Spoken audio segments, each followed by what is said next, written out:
Você já ouviu falar na desesperança aprendida ou no desamparo aprendido? Pois é, essa teoria foi criada lá na década de 60 pela equipe do Dr. Martin Seligman, que também criou a psicologia positiva, e apesar de receber algumas críticas, essa teoria, né, ou o conceito, nos ajuda muito a refletir sobre o impacto das experiências adversas na fase adulta, em outras fases da vida em geral, né, na adolescência e até na velhice. E as pessoas neurodivergentes costumam estar ainda mais vulneráveis. Então, faz muito sentido a gente conversar aqui sobre esse tema. Eu vou compartilhar a minha tela com vocês e nós vamos conversar melhor sobre esse assunto.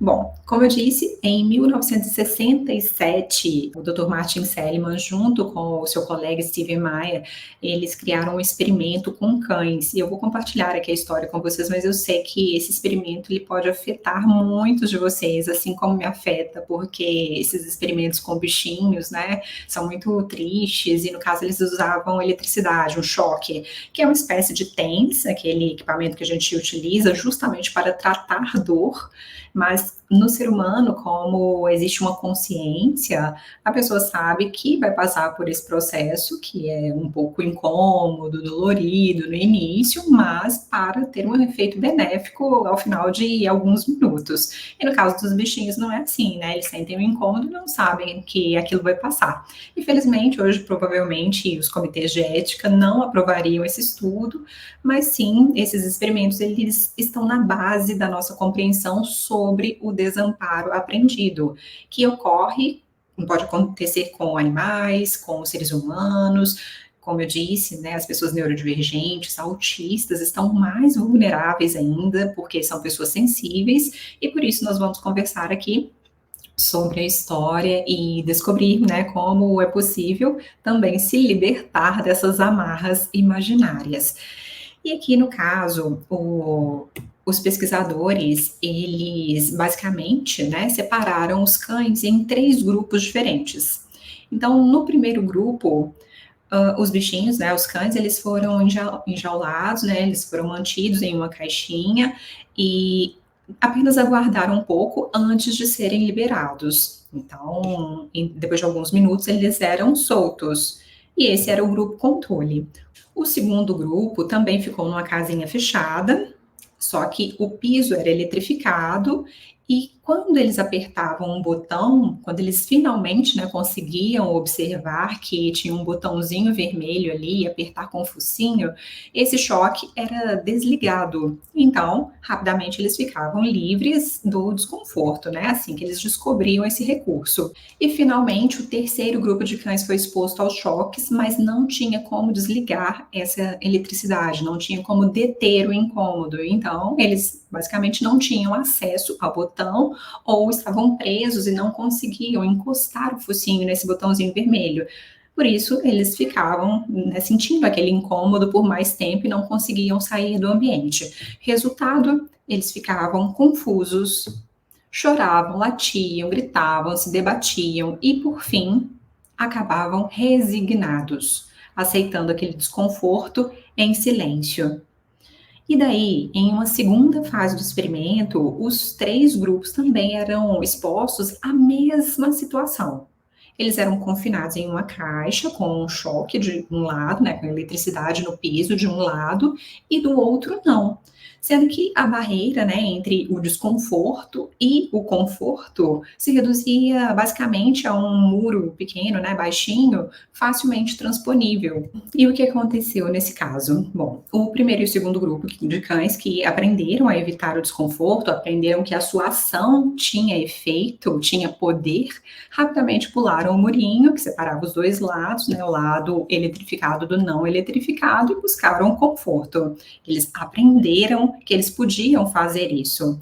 Já o terceiro grupo de cães nem tentou escapar dos choques. Eles desenvolveram uma expectativa cognitiva de que eles não conseguiriam evitar a dor, o desconforto e aquele sofrimento, e essa resignação ficou conhecida desde então, né, como a desesperança aprendida ou o desamparo aprendido, que acontece de inúmeras formas com seres humanos e também com outros animais. Isso é muito triste. A gente vê acontecendo, né, com crianças que viveram em ambientes muito adversos, que sofreram estresse tóxico na infância e mesmo na fase adulta, às vezes as pessoas passam por isso por uma série de motivos. Tanto que, depois do estudo feito com cães, as pesquisas mais atuais foram feitas com seres humanos para tentar perceber se nós também sofremos com esse desamparo aprendido. Será que a gente é tão vulnerável assim? Será que a gente também aprenderia a ficar resignado se a gente não tivesse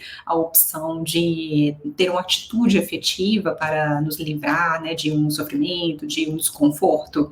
Pois é, e aí nesse caso, nesse estudo, né, que foi realizado em vários ambientes, em vários contextos, basicamente eles separavam as pessoas por salas e convidavam essas pessoas a fazer um teste ou uma tarefa, mas enquanto isso, existia um som, um barulho muito alto na sala, e um grupo não sabia que poderia desligar esse barulho. Outro grupo, entretanto, tinha o mesmo som alto, só que eles ficavam sabendo que poderiam desligar esse barulho, porque o instrutor ou o professor saía da sala e dizia: olha, se vocês apertarem aquele botão, se o som incomodar, vocês podem simplesmente apertar tal botão e desligar esse barulho.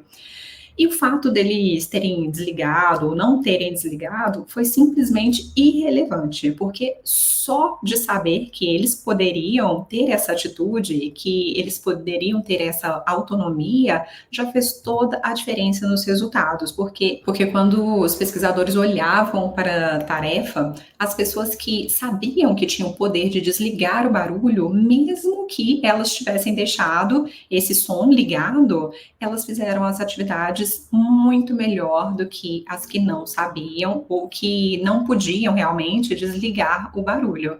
Olha só que interessante. E aí, os que não tinham controle nenhum saíam pior nessas atividades, tinham um resultado, eram menos efetivas nas atividades. Olha só que interessante.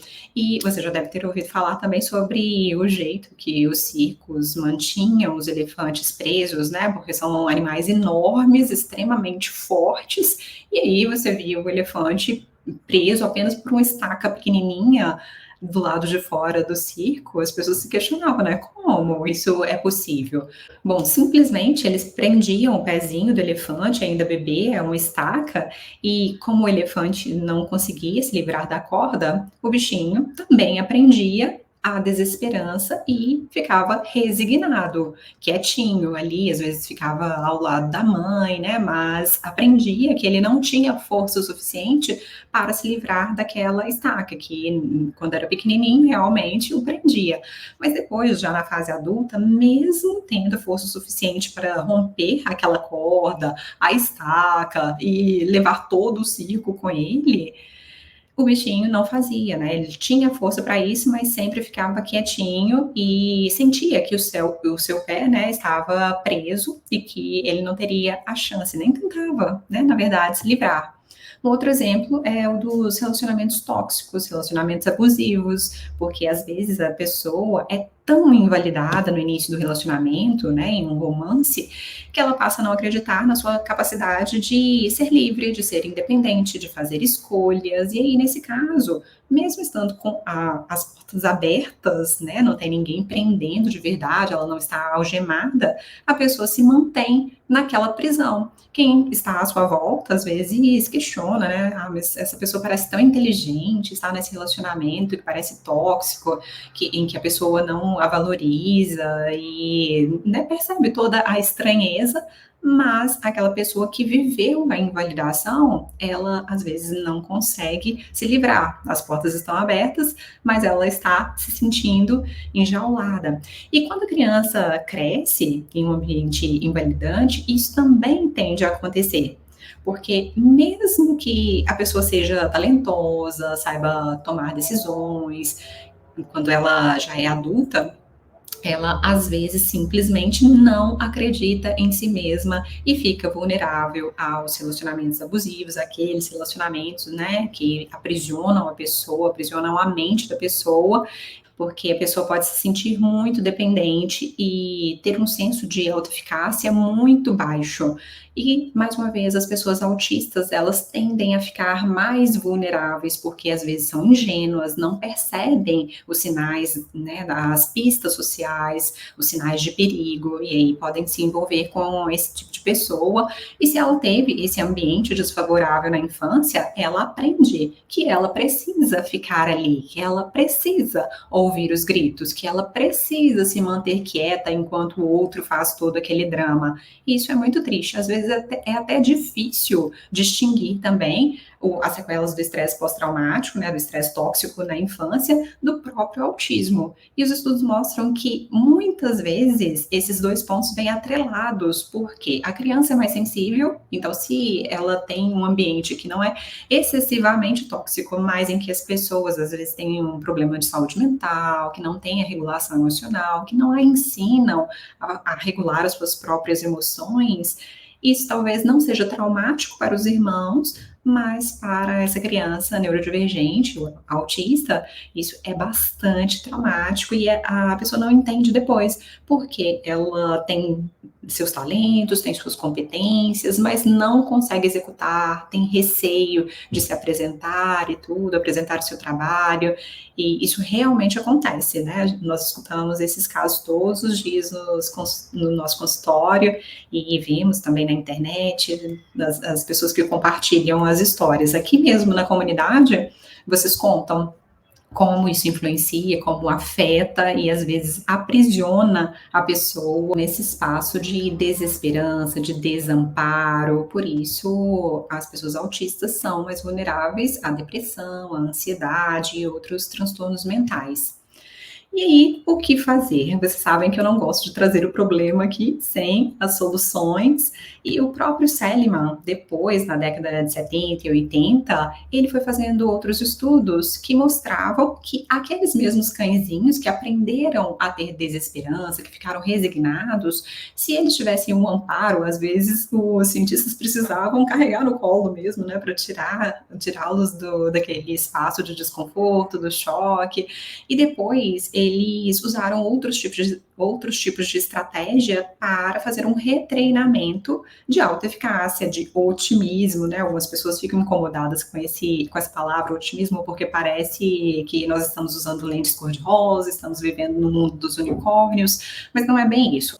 É basicamente a sensação de autoeficácia, autoestima, autoaceitação, que é muito importante para que a gente navegue bem, tenha resiliência para enfrentar os obstáculos ou as dificuldades, os desafios da vida. E aqui, agora usando a teoria do otimismo aprendido, nós precisamos saber basicamente sobre 5 passos para que a gente reconheça as adversidades, para que a gente reconheça onde houve esse treinamento de desesperança e para que a gente faça um novo treinamento agora de otimismo ou de autoeficácia, para que a gente acredite no poder das nossas próprias ações, para que a gente acredite na possibilidade de construir um futuro melhor, para que a gente se aproprie das nossas cores espectrais e se divirta um pouco na vida, né? Então, o primeiro passo é reconhecer esse ponto onde a gente viveu as experiências adversas na infância, que possivelmente nos deixaram mais vulneráveis a sofrer o estresse tóxico, que tem estudos mostrando que pode até reconfigurar o cérebro, deixar a amígdala mais sensível, por isso a gente tende a ficar, às vezes, um pouco mais ansioso e mais sensível aos estímulos sensoriais, ou às pistas sociais de conflito, e por isso a pessoa fica, às vezes, realmente muito sensível e muito frágil diante de estímulos externos e da socialização. O segundo ponto é identificar quais são as crenças que nós internalizamos pelas nossas interpretações da infância e que possivelmente estão gerando pensamentos desadaptativos, distorcidos, imprecisos, que geralmente acontecem como pensamentos de tudo ou nada, tipo, se eu não tirar 10 naquela prova, eu sou um péssimo aluno, ou se eu não conseguir apresentar aquele trabalho, a minha vida vai acabar, os meus pais não vão gostar de mim, se eu não ganhar aquela medalha, isso, né, algo terrível pode acontecer, se eu disser não, as pessoas não vão gostar de mim, se eu me expuser do jeito que eu realmente sou, as pessoas vão me achar estranha e vão me evitar, vão me deixar de lado. Geralmente isso leva à camuflagem e leva a pessoa também a ficar paralisada em um ambiente que às vezes é disfuncional. E a consequência disso, eu já falei, é isso, ficar paralisado, ficar nessa teia, seja do perfeccionismo, da procrastinação, ou de um relacionamento pouco saudável, de hábitos que são disfuncionais, desadaptativos. As consequências são essas, né? Ficar preso numa teia de problemas. E aí, para sair dessa teia, você precisa começar a se questionar. Então, no caso do aluno que acha que se ele não tirar 10, as pessoas não vão gostar dele. Então, precisa se questionar, né? Será que toda pessoa que não tira 10 é uma pessoa isolada, que os outros não gostam, que os pais não conversam mais? E aí, ir observando se aqueles pensamentos, de fato, fazem sentido. Será que se eu disser não, as pessoas vão me deixar de lado? Eu observo e vejo que várias outras pessoas mostram seus gostos, falam sobre os seus interesses, às vezes esse interesse não é igual ao do grupo, as pessoas não são conformistas e mesmo assim elas são amadas, são queridas. E será que toda pessoa que tem jeito, né, ou gestos, expressões faciais, é uma pessoa estranha, que os outros não gostam, que sofre bullying? Não, nem sempre. Então, será que eu mesma, em outras situações ou em outros ambientes, fui bem acolhida, mesmo tendo as minhas atipicidades?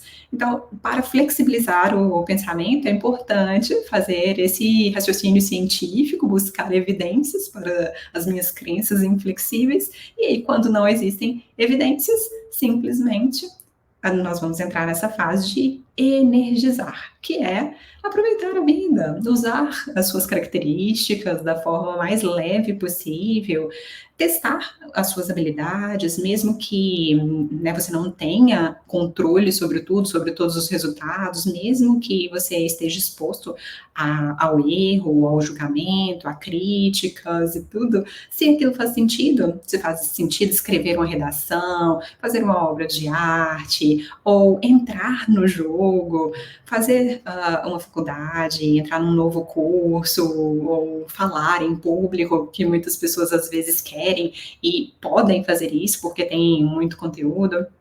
E, enfim, são várias amarras, e aí você precisa observar, né, refletir quais são as suas, em quais ambientes você está sentindo que o seu poder de ação pode não ser efetivo, e aí quando você questiona, talvez você descubra que sim, é efetivo. E aí, às vezes, com um passinho de formiga, você vai testando sair dessa zona de conforto, não para ficar sempre fora da zona de conforto, mas sempre que a gente sai um pouquinho, essa zona, esse espaço de segurança, ele se amplia, porque nós vamos construindo resiliência, nós vamos construindo novas competências, e é isso que faz com que a gente mesmo acredite no poder da nossa ação, que aumente, eleve o nosso nível, o nosso senso de autoeficácia, que a gente confie mais nas nossas próprias atitudes, nos nossos próprios pensamentos, e seja mais livre, mais feliz.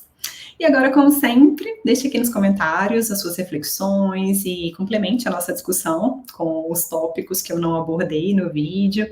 Aproveite para curtir, para compartilhar essa aula com quem você gosta, para que a gente ajude a libertar outras pessoas. E, claro, se inscreva aqui na comunidade para que você não perca nenhum vídeo, nenhuma discussão. Grande abraço e até breve. Tchau, tchau!